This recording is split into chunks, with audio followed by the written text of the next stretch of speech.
தவறான வழியில் வந்ததால் இத்தனை பேர் விபத்து.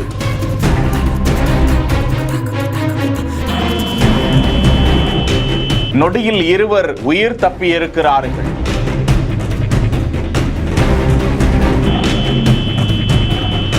கேரள மாநிலம் ராமநாட்டுக்காரா பரமல் சாலையில் தான் இந்த விபத்து நேரிட்டதாக சிசிடிவி பதிவு வெளியாகி இருக்கிறது. அந்த பிக்கப் வேனின் ஓட்டுநர் படுகாயமடைந்த நிலையில் அங்கிருந்தவர்கள் உடனடியாக ஆம்புலன்ஸை அழைத்து அவரை மருத்துவமனைக்கு அனுப்பி வைத்திருக்கிறார்கள். இந்த விபத்தில் சாலை ஓரமாக நடந்து சென்று கொண்டிருந்த இருவர் அதிர்ஷ்டவசமாக உயிர் பிழைக்கக்கூடிய காட்சி வெளியாகி அதிர்ச்சியை ஏற்படுத்தி வருகிறது. அந்த மின்கம்பம் முறிந்த நிலையில் யாருக்கும் எந்தவித சேதமும் அதனால் ஏற்படவில்லை. யாரும் எதிர்பார்க்காதபடி அந்த இருசக்கர வாகன ஓட்டி வந்ததால் அந்த வேன் கட்டுப்பாட்டு இழந்து இத்தனை பெரிய விபத்து ஏற்பட்டிருப்பது தெரிய வந்த நிலையில் இதுகுறித்து காவல்துறையினர் வழக்கு பதிந்து விசாரித்து வருகிறார்கள். செய்திகளை வழங்குவோர் Lexco holidays, MCR pure cotton club, doctor Srivarma wellness.